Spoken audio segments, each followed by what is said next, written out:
کہ ہمیں اس مسیحیت کے عیسائیت کے عبادت گاہیں چرچ کے طور پر نظر آتی ہیں، کبھی یہودیوں کی عبادت گاہیں میں نظر نہیں آتی. یہودیوں کی جو عبادت گاہ ہے اس کو کنیسہ کہا جاتا ہے. کنیسہ کا ورڈ اس کو سیناگوگ کہا جاتا ہے. اب یہ سیناگوگ جو ہوتی ہے یہ ایک بڑا ہال ہوتا ہے جس میں کوئی ڈفرینٹ رومز ہوتے ہیں.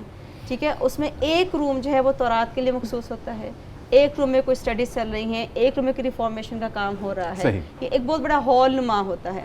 بیت المقدس ہی ان کا ہے مین ڈائریکشن جو ہے وہ ادھر ہی ہوتی ہے، اور یہ مخصوص وال پہ جا کے جو ہے وہ کھڑے ہو جاتے ہیں جہاں تک. لیکن ہم بعض ان کی روایات میں جو کنیسہ ہے دونوں کے لیے، یعنی کنیسۃ النصارہ یا کنیسۃ یہود ہے کنیسہ کا ورڈ، لیکن بعد میں آہستہ آہستہ انہوں نے چرچ کا نام کلیسا کا نام دے لیا اور انہوں نے اپنے لیے سیناگوگ اور کنیسہ کر لیا. لیکن ہے ان کی ڈائریکشن بتا بیت المقدس ہی ہے. یہ ہمیں کہیں نظر آتے ہیں سیناگوگ جو ہے وہ بہت ان کی اپنی جہاں پہ کمیونٹی ہے اور بہت کم آپ پتہ نہیں کمیونٹی ہے، اسی کمیونٹی کے اندر یہ بنایا جاتا ہے اور ایک بالکل ہال کی طرح ہوتا ہے. اور جیسے وہاں پہ سیاست کی بات بھی ہو رہی ہے، وہاں پہ معاشرتی بات بھی ہو رہی ہے ایک روم کے اندر بیٹھ کے، وہاں پہ ان کے آپس کے ڈسکشنز بھی ہیں. حالانکہ یہ کانسیپٹ ہمارا ہے جی، یہ ہمارا مسجد صرف نماز کی جگہ نہیں ہے، وہ سوشل کانٹیکٹس کی بھی جگہ ہے، وہ معیشت کے فیصلوں کی بھی جگہ ہے، وہ سیاست کے فیصلوں کی عدالتی فیصلے بھی ہو رہے ہوتے ہیں. اور تورات کے لیے صرف ایک کمرہ مخصوص ہے جہاں پہ اس کی عبادات کے معاملات ہیں، باقی رومز میں تمام معاملاتی زندگی جو ہے وہ ڈسکس ہو رہے ہوتے ہیں. آخری بات ہمیں یہ بتا دیں آج کی نشست میں کہ اللہ رب العزت نے آج کی جو آیات ہیں اس میں یہ بھی کہا ہے کہ یہود و نصارہ سمجھتے ہیں اس قبلے کی اہمیت کو اور اسی طرح سمجھتے ہیں جیسے اپنے اولادوں کو پہچانتے ہیں. یہ جو اصطلاح استعمال کی گئی ہے یہ کیوں کی گئی ہے؟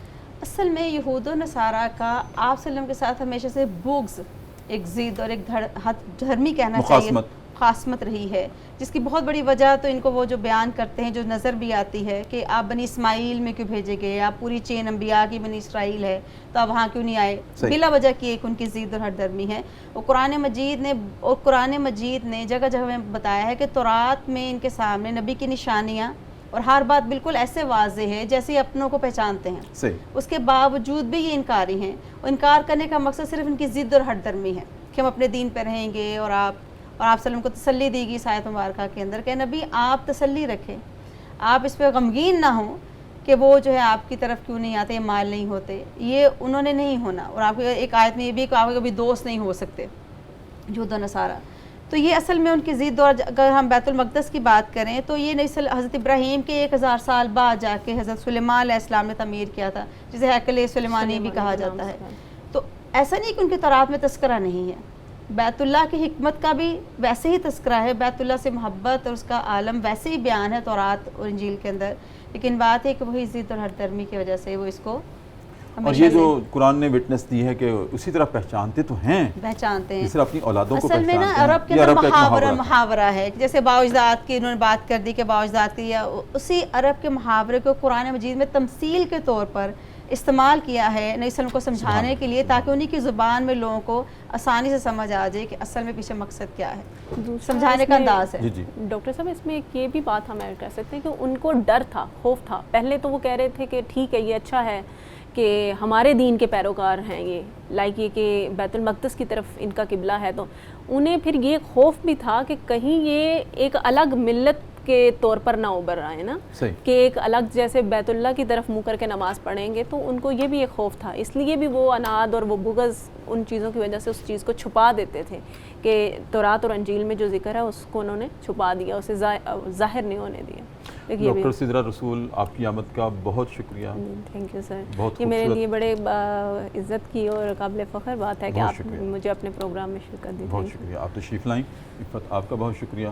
اور استاد کو کتنی خوشی ہوتی ہوگی جب وہ اس کا شاگرد وہ الفاظ بولتا ہے جو اس کا استاد سمجھتا ہے جیسے میں بول رہا ہوں. بہت شکریہ. مجھے لگ رہا تھا کہ جیسے میں بول رہا ہوں. بہت سعادت کی بات ہے، آپ نے ہمیشہ ہی بہت ہی عزت بخشی ہے سر. اللہ آپ کو جزا دے. اللہ آپ کو ڈھیروں عزت و آبرو نصیب کرے، آپ کو بھی اور آپ کو بھی. بہت شکریہ سر آپ کے بلانے. ناظرین کرام، پروگرام صدائے قرآن میں اب ہمارا وقت ہوا ہے ذکر صاحب قرآن کا.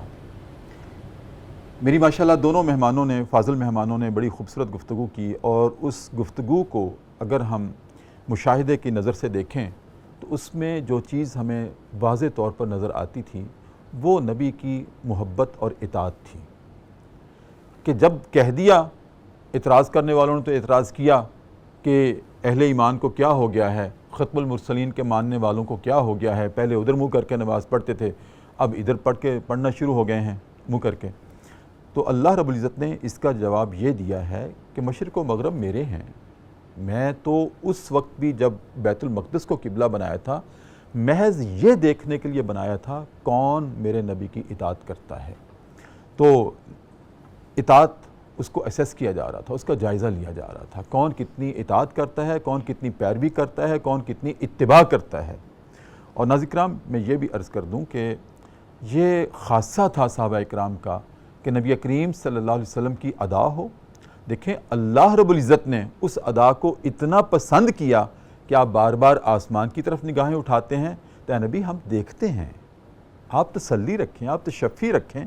اور پھر نماز کے دوران ہی آپ کو حکم ہو گیا کہ آپ کی اس ادا کو ہم نے قبولیت کا شرف بخش دیا ہے۔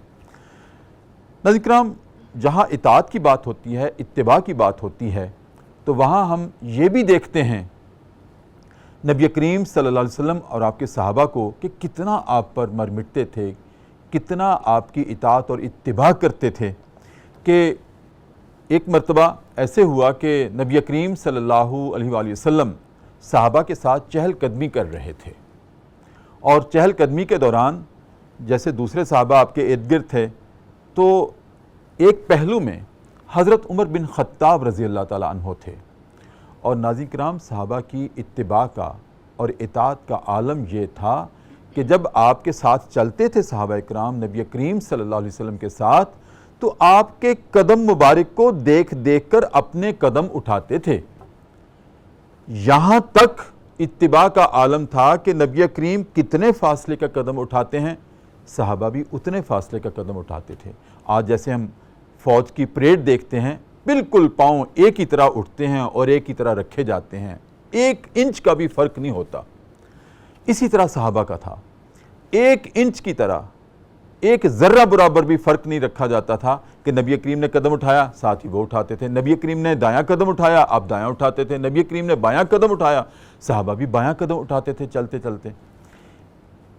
اس چہل قدمی میں ایک لمحہ ایسا آیا کہ درمیان میں ایک نالی سی کھالی سی آ گئی جس میں پانی بہہ رہا تھا، تو نبی کریم نے بھی اس کو عبور کیا، صحابہ نے بھی اس کو عبور کیا۔ حضرت عمر رضی اللہ تعالیٰ عنہ جرنیل صحابہ مراد رسول جو آپ کے پہلو میں ساتھ ساتھ چل رہے تھے، جب اس نالی کو سب نے عبور کر لیا تو نبی کریم صلی اللہ علیہ وسلم نے ناظرین کرام ادھر ایسے اپنے پہلو میں دیکھا تو عمر نہیں تھے، آپ نے ادھر ادھر دیکھا پھر بھی عمر نظر نہ آئے تو آپ رک گئے اور رک کر اپنے صحابہ سے پوچھا کہ عمر کہاں ہیں، ابھی تو میرے ساتھ چل رہے تھے۔ صحابہ بھی دیکھ کر حیران ہوئے کہ اس جھرمٹ میں نہیں ہیں۔ پیچھے مڑ کر سب نے دیکھا تو حضرت عمر رضی اللہ تعالیٰ عنہ ناظرین کرام پیچھے کھڑے تھے۔ تو نبی کریم صلی اللہ علیہ وسلم نے محبت کے ساتھ پوچھا عمر پیچھے کیوں کھڑے ہو، آپ چپ ہیں۔ پھر پوچھا کہ عمر میں تم سے پوچھ رہا ہوں پیچھے کیوں کھڑے ہو، آپ پھر چپ ہیں۔ اور تیسری مرتبہ جب پوچھا کہ عمر پیچھے کیوں کھڑے ہو تو حضرت عمر رضی اللہ تعالیٰ عنہ نے عرض کیا یا رسول اللہ میرے ماں باپ آپ پہ قربان ہوں، میں جب آپ کے ساتھ چل رہا تھا تو آپ کے پاؤں کو دیکھ دیکھ کر اپنا قدم اٹھا رہا تھا، جب آپ دایاں قدم اٹھاتے تھے میں بھی دایاں اٹھاتا تھا، جب آپ بایاں قدم اٹھاتے تھے تو میں بھی بایاں قدم اٹھاتا تھا۔ یا رسول اللہ جب آپ نے اس نالی کو عبور کیا ہے نا میری نظر کہیں خطا ہو گئی تھی، میں دیکھ نہیں سکا کہ اس کو عبور کرتے ہوئے آپ نے دایاں قدم اٹھایا تھا یا بایاں اٹھایا تھا، اب مجھے سمجھ نہیں آ رہی کہ میں کیا کروں، میری نظر کہیں خطا ہو گئی تھی، میں دیکھ نہیں سکا، اب مجھے یہ نہیں سمجھ آ رہی کہ اس کو عبور کرتے ہوئے پہلے میں بایاں قدم اٹھاؤں یا دایاں اٹھاؤں، چونکہ آپ کو تو میں دیکھ نہیں سکا۔ نبی کریم صلی اللہ علیہ وسلم حضرت عمر کی اس ادا پر اتنے خوش ہوئے، کہا کہ عمر ادھر آؤ، اور آپ نے سینے سے لگایا، ماتھا چوما، کہا کہ اتنی مجھ سے محبت کرتے ہو، اتنی میری اتباع کرتے ہو، شاباش دی، خوش ہو گئے اور صحابہ کو مثال دی کہ یہ ہے اتباع اور یہ ہے اطاعت۔ ناظرین کرام آج یہی ہمارے فکر و عمل میں درکار ہے اور یہی صدائے قرآن ہے کہ صاحب قرآن کی ہر ادا ہمارے لیے حرف آخر ہونی چاہیے، آپ کی ہر اتباع کا ہر زاویہ ہمارا زاویہ نگاہ ہونا چاہیے، اور زاویہ فکر و عمل ہونا چاہیے۔ ناظرین کرام، اسی پر آج کا پروگرام صدائے قرآن ہم ختم کرتے ہیں۔ اپنے میزبان ڈاکٹر محمد طاہر مصطفیٰ کو اجازت دیجیے، اپنا بہت خیال رکھیے، اللہ حافظ۔